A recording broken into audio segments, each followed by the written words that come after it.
Bohn joined now by Stephen Wonderboy Thompson, who returns to action UFC 307 on Saturday against Joaquin Buckley.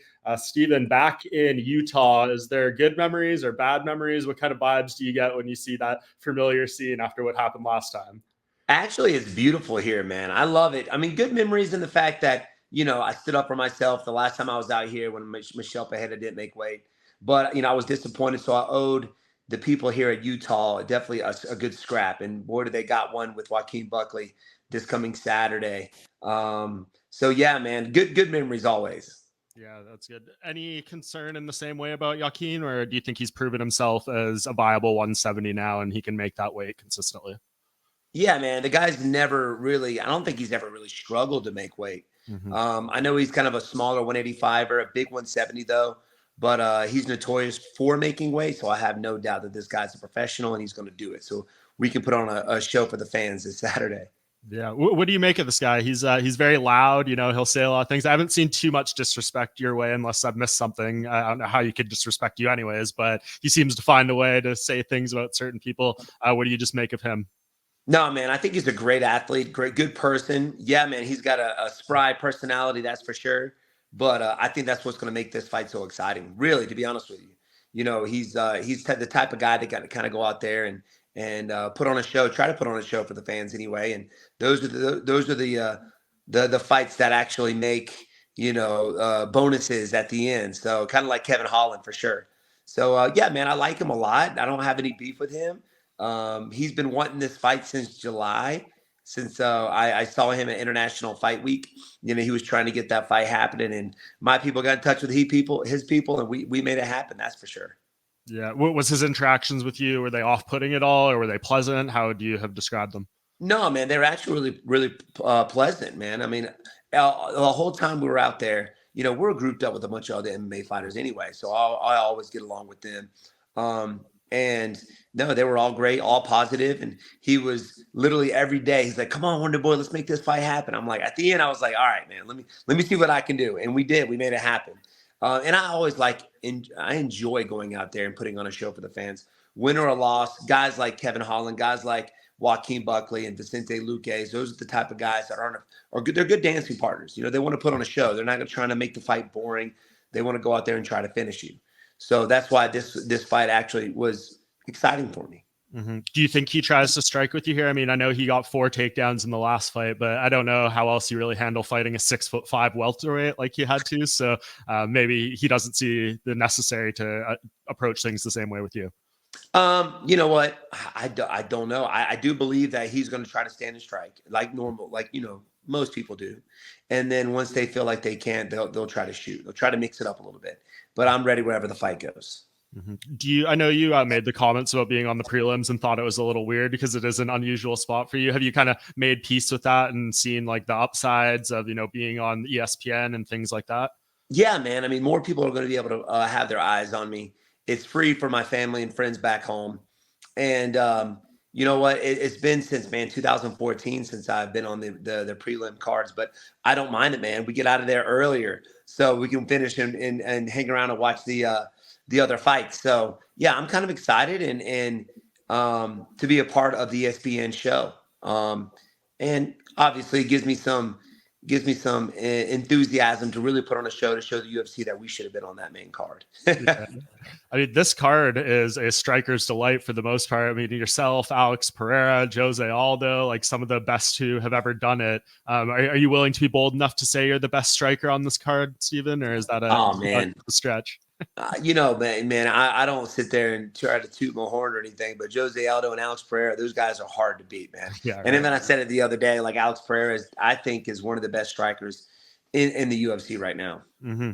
What do you think makes him, I guess, so special as you see? I mean, that left hook is obviously an equalizer in any situation, but the way I guess he sets it up, different things, what do you kind of see when you're looking at him? It's the fact that he can always land that left hook. I mean, the guy's a very calm fighter, which is that's a scary guy to begin with. Whenever you see a guy that fights like him, very calm, very relaxed, he picks his shots. He's a sniper when it comes to his shots, his punches, his whole game plan out there, the way he reads guys and adapts. Man, that's why I think he's one of the best. He'll put you to sleep with a left hook, a right hand, a head kick like he did against Prohaska. Um, man, and he's difficult to take down. Very difficult to take down. People have done it, but he's gotten really good at it. He's a big 205er too. I can't believe he made 185. I know, it's crazy. And I don't even know either. It's wild. I know like this layoff has been 10 months as opposed to the year, which you had between the last couple of fights. Do you feel that any differently, or does it basically feel like it's been too long and it's still a long one? No, man, it feels the same, dude. I've been in this game for a long time and it flies by. I felt like it was yesterday that I was out there with, Shavkat Rakhmonov. So I've had some injuries leading up to, after the last fight, which took some time to heal up. Wanted to get the right guy. To really step out there and put on a show for the UFC and the fans. So, and Joaquin was it. So I feel great, and I think it's perfect. I don't take it as you're the guy who's just fighting to fight at this point in your career. I imagine you still have goals and ambitions and stuff. So to get where you want to be still, how important is this fight? Just knowing, how the past 4 have gone and kind of the 3 losses and the 1 win. Yeah, man. I mean, it's always, every fight's important to me. Mm-hmm. To be able to go out there, put on a show, and continue to move up the rankings is always my goal to better myself. So, I always want to go out there and put on a show for the fans and see what kind of improvements that I've made and see if I can implement them in the fight. So my goals now is always the title, but just to better myself. And this is kind of my test to test my skills and stuff against these studs coming up. And, there's a lot of guys in the welterweight division and other divisions that just try to hold on to their spots. Mm-hmm. I would have made it where I am today if it wasn't for the Ellenbergers and the Hendricks and the Rory McDonalds giving me those opportunities as an up-and-coming fighter. So there are a lot of guys holding on to their spots, so I don't mind giving back to these Vicente Luques and Hollands and Joaquin Buckley, giving them a shot. Yeah, I love that. That's the right approach. Would you say there's certain things you want to accomplish and they'll kind of be a barometer for you? Like, what are those things? Is just winning? Does that mean the ultimate success, or is there like benchmarks you need to hit en route to the win where you're going to feel like I am where I need to be? Yeah, man. I mean, I would love to get a submission win. I mean, I haven't had one in the UFC. I only have one submission win. This was before the UFC. So I've been really working on my groundwork and hopefully we can get one either this fight or the next. Okay, very interesting. I mean, when you look at Joaquin, do you see like a path to a submission there? Do you think he does certain things that leaves himself vulnerable to those positions? I mean, there are opportunities everywhere, especially if he tries to shoot or tries to take me down. There are things that I can do up against the fence that I've been working on my back that I've been working on. But I mean, I don't know, man. The guy's he does got an ego. I do feel like he's the type of guy that thinks he can beat you at your own game. So I can kind of lure him down there. If the knockout happens, it happens. If a submission happens, it happens. If it doesn't, it doesn't. I'm ready for a 3-5 in a round war. Is there a submission that you get in the gym that you feel like you're best at? Dustin Poirier always talks about the guillotine. He's like, I get everyone in the gym, but I've never gotten a fight. Is there something like that for you? Dude, it is the guillotine for sure. 100% the guillotine, man. I love the guillotine. It's kind of like my, I've got a lot of guys who are really good at the guillotine that I train with, and they've been helping me out with it. But I definitely love the guillotine. That's for sure. That's my favorite submission. Is it basically do this fight and then are you right back into camp with Chris Weidman to help him for New York? That's the plan. I mean, he's in November, so my goal is to help him get ready for his. He's only like a hop skipping away from where I live, and yeah, man, helping him get ready. Yeah, this isn't going to be his last one, is it? I think people are wondering, New York, the stage, all that kind of stuff. They're like, this feels like a nice send off. Do you know what his plans are? I don't know, man. I don't know. I mean, it really depends because he looks so good in training camp. I don't think so. If he is planning on, he hadn't said anything to me yet. Yeah. But yeah, man. I mean, obviously, his number one goal is to go out there and win, and then after the fight, depends on how he feels, will determine whether or not that's the route he wants to take. So that's on him. So I'm not going to try to talk him out of it or anything. That's going to be on him. Yeah, the first goal needs to be get the win at MSG. That arena has been very mean to him over the years. That's right. 100%, man. Yeah. Last thing, Steven, before I get you out of here. I mean, we do seemingly have a welterweight title fight maybe coming up in the next few months here. You've fought both the guys that we expect in Bilal and Shavkat. What's your analysis and breakdown if that ends up being the next title fight? Who wins? Man, I was thinking about this fight.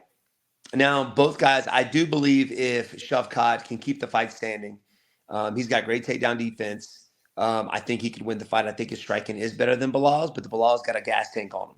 The guy is just as fresh in the 5th round as he is in the 1st round. So not only that, but, he's relentless when it comes to, his striking, putting things together. I think if he can tire him out, if you go back and watch the Jeff Neal and Shavkat fight, that was the first time that we saw Shavkat kind of look mortal. He took some shots, kept on going, yes, but he fatigued. He started to get tired because he's not used to going those later rounds. This is going to be a 5-round fight. Mm-hmm. I think if the fight ends early, it's going to be Shavkat. I think if it goes the distance, it's going to be Belal. I think he's got the cardio to keep up. Yeah, love that analysis. Well, first up, your first UFC fight, 21, Steven. You ever think you would make it this far? Man, 21. That's crazy. I didn't even think about that. Wow. Now that you said that, I'm like, wow. Yeah. Hey, man, I'm loving it. I'm still feeling good, baby. Yeah, and you get that top Venom tier payment now from the promotional guidelines. So there you go. Let's go. Bucks in the pocket. All right, Steven, I know you got a lot to do this week, so appreciate your time, man, and looking forward to seeing you back in there as always. Appreciate you. Thank you, my friend. Thank you.